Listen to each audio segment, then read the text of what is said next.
What's up, y'all? Happy Friday morning. The beard is gone because I got drilled this weekend. Give me about a week and it'll be back. But I want to continue with this series. Like I said, I want to make one video a day and get over my fear of talking on camera and provide information that may be useful to somebody. So I wanted to talk about my backstory and introduce myself and my life as a military spouse. And I want to talk about all the mistakes I made my first go round as a military spouse, so you won't have to repeat that mistake. So my first marriage happened in 2014. We met in college. It was a on again, off again relationship, but we decided before she went to basic training that we were gonna go ahead and get married and elope, for a lack of a better term. We eloped in Columbia, South Carolina, the home of Relaxing Jackson, where I went to basic training to, where a lot of y'all, if you were in the military, know about Jackson, right? Fort Jackson. So we got eloped 2014, and we had no idea where she would be stationed at. I was in Alabama. I was a part of the Bama Guard, and I was just pulling a Hail Mary, right? Just so happened I was at AT during the summertime after we got eloped, and she found out she was getting orders to Fort Gordon, today known as Fort Eisenhower. So I go on my phone, I look it up. I'm like, oh, that's what, 4 hours away from where I'm at, Montgomery? This is good to go. So I felt like it was a match made in heaven. So the plan was I will work with my full-time job at that moment. I was a supply sergeant without getting any of the money, without getting any of the rank, but I had all of the responsibility. But that's another video for another time. Anyway, I will work in Alabama Tuesday through Friday, because we work 4-day work weeks. And then on Friday, I would drive from Alabama to Augusta. About 3 hours and 50 minutes. So that was the plan. I work during the week, live at the Armory, crash at my parents' house, because they still live in Montgomery, and then I would drive to Georgia. We did this from 2014 to 2017. Everything was cool. I would come on the weekends, get my daughter, do stuff around the house, do stuff with the family. Cool, right? Everything was copacetic. This is what happened and what I should have been doing to prevent what happened. So I was making about 38,000 bucks in Alabama. I was getting about 1,200 every pay period. And back at the time, I thought that this was the best I could do. I didn't know about the world outside and how you can double that income, which I eventually ended up doing, and just make more money in the civilian world. But I was so used to that role, and it was safe. It was a steady paycheck. I knew when I was gonna get paid. I knew it was gonna take an act of Congress to get fired. And it was just basically my comfort zone. So we got orders to Fort Meade, Maryland in 2017. And that's when everything changed. So I immediately knew that I was going to have to quit my role in order to accompany my then wife in Maryland. Because for one, I didn't want to be away from my daughter, right? I was trying to do the family thing. And two, I thought that's what you're supposed to do, right? So I would tell my wife at the time, hey, we're gonna have to go to one income because I cannot work this job. I'm tied to the state of Alabama. In order for me to go anywhere else, I'm going to have to resign and find something else. So we were game planning about that for a few months. And I remember right before we went but right before we moved to Maryland, we took a trip to DC, Maryland, and whatnot to look for housing. Prior to that, we were splitting bills and whatnot. But like I said, we're going to a brand new state, brand new city. The cost of living is way higher, even back then in 2017, is way higher than what it was back in Alabama. So we go looking at different apartments. They're telling us, hey, 2,000 for this, 2,000 for this, 2,000, 2,000. That was like the main number that we got all the time. So I made a comment, and I guess it lit a light bulb in my wife's head. I was like, hey, what if we just stay on post? Because if you stay on post, then you don't have to worry about paying these exorbitant amount of bills. Everything will just come out of the paycheck. Lights, water, gas, all that stuff would be taken care of, and all you're doing is just paying BAH. So she thought about that. She was like, that's a good idea. So that's what we ended up doing. We ended up finding housing on post, 3074 Moon Court, Unit A, Fort Meade, Maryland, 20755. I'll never forget that address. So that's what we ended up doing. And when we were trying to find daycare for our child, we came into another problem. Daycare is extremely expensive in Maryland.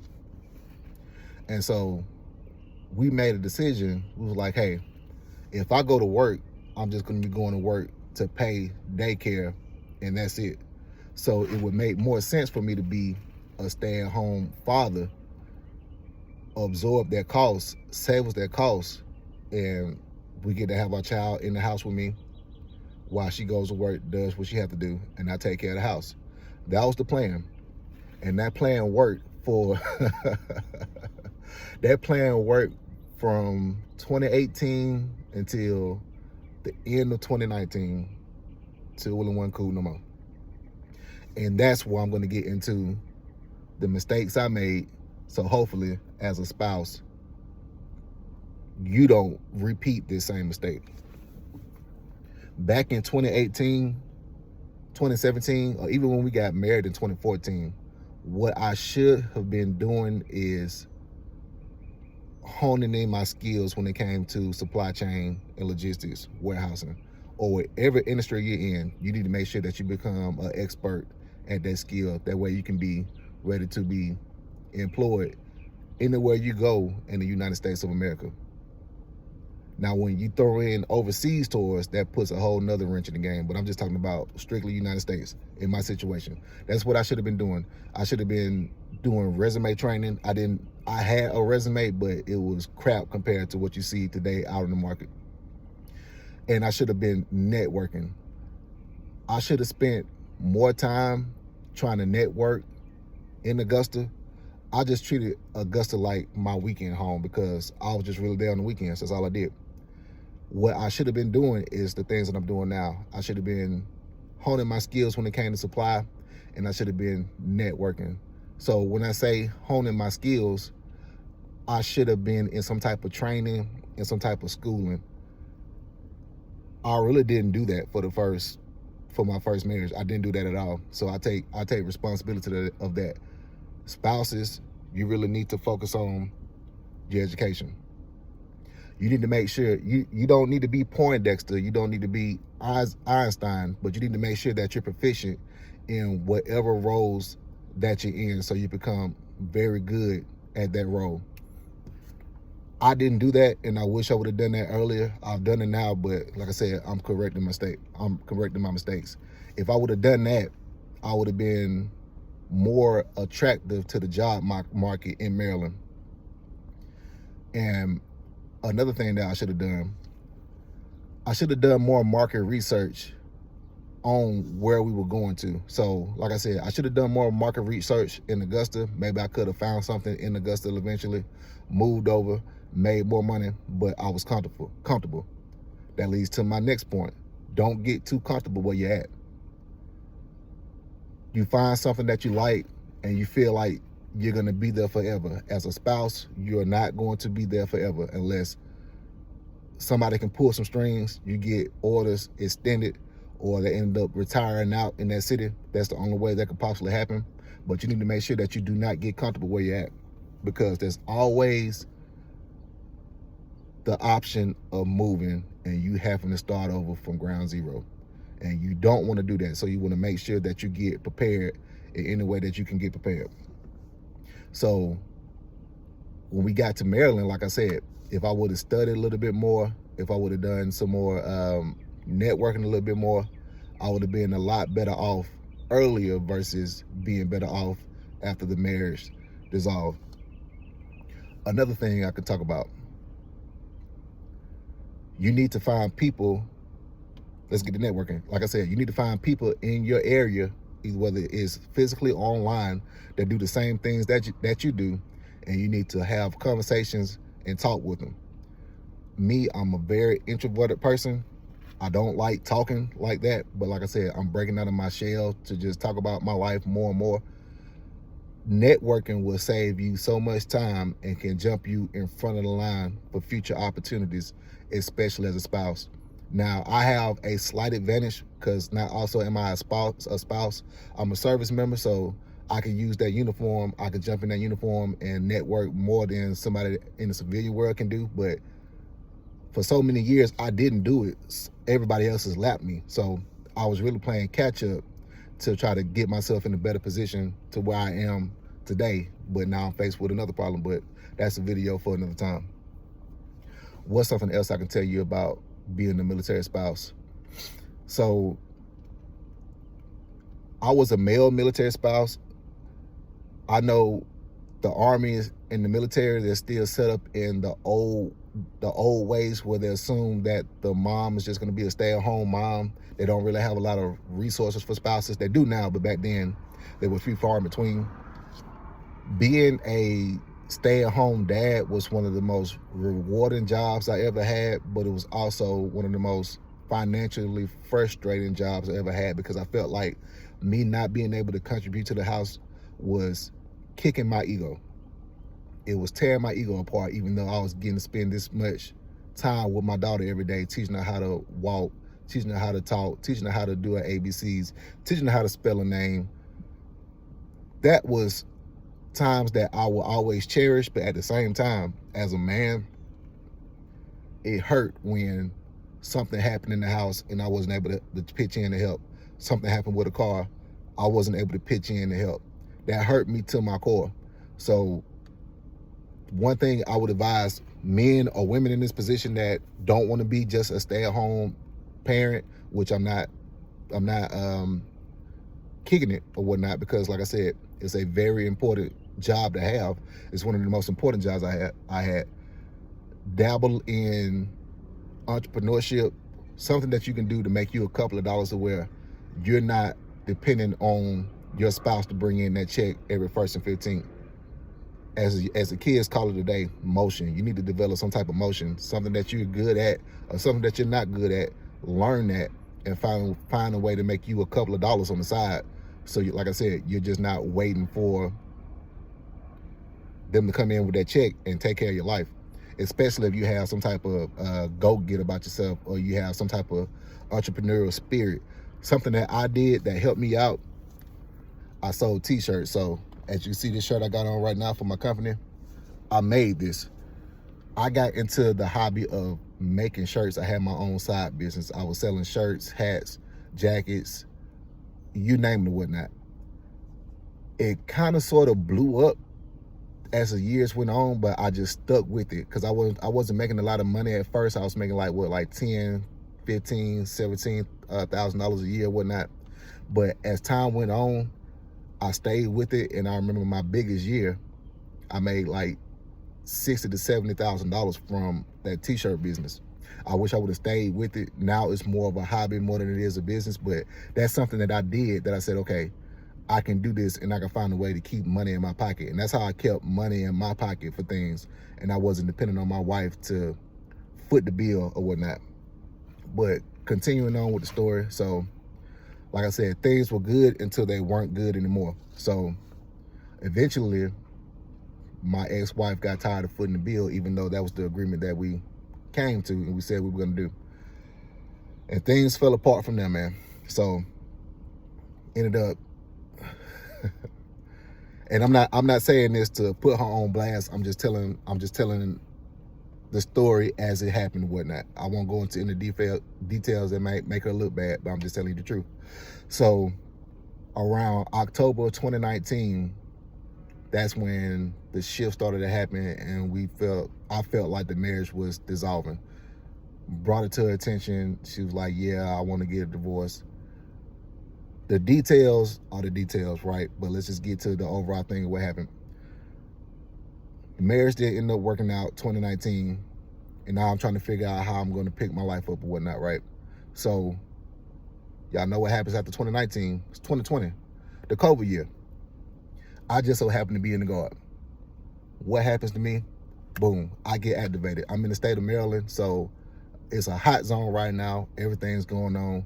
And I immediately go from having no money coming in to now I'm on active duty orders getting paid on the 1st and the 15th. So that's what I did from 2020 to 2021 on and off. I was on military orders, and that helped me get my weight up. It helped me get my paper up to where I wasn't depending on my wife, about to be ex-wife at the time, and I was able to take care of things for myself. Ended up moving out. That's a whole nother story within itself, but I'm just telling you, these are the things that I did the first time around. These are the mistakes I made the first time around that I don't want you guys to make if you're ever facing this situation, especially for younger spouses. You're going to this location, it seems cool, and you're thinking, oh, I'm going to have so much fun, which you will, but you have to understand, somebody has to pay for that. Your spouse is going to have to foot the majority of that bill. And if you don't want them to foot the majority of that bill, you're going to have to find ways to contribute, whether it's financially or in other ways. So you need to always know, my main takeaway of this video is, look for resources that are going to help you out. Always be networking. Always hone your skills for a professional environment, because that place is, I know it's a permanent change of station, but it's going to be temporary. It's going to come a time where they say, hey, you have to pick up and you have to go somewhere else. So you need to make sure that you have skills that are going to make you employable wherever you go in the nation, and also wherever you go in the world. And that's the new issue that I'm running into. I've developed skills that made me employable in everywhere in the nation. Now I have to develop skills that are going to make me employable everywhere in the world. But I'm not starting from zero. I'm starting from years of learned experience, years of mistakes, constant mistakes that I'm making now, but I'm doing stuff every day to make sure that I can put myself in a better situation. Because if you're a younger spouse, you probably don't have that many bills and responsibilities. Me, I'm an older spouse. I got child support. That's a very big one. And I got other things that I have to pay for. And I like being able to provide for my family. I like that you can come ask me for something and I got it. If we're taking a trip somewhere, I can front the bill for that trip. Last year for my wife's birthday, paid for the cruise out of pocket, paid for everything. She didn't have to worry about anything. But now faced with a new challenge to where we're going to another location, another country where the jobs are hard to come by, but you have to get real creative, and that's what I'm doing now. And part of me being creative is making videos like this so I can help somebody else that may be in this situation. But that's part one of things I wish I would have done. And I guess my next video would be part two, what I'm doing now as a spouse to make sure that I can stay employed worldwide. But I just want to drop that on you before I go into work. But I'll see y'all in the next one, man.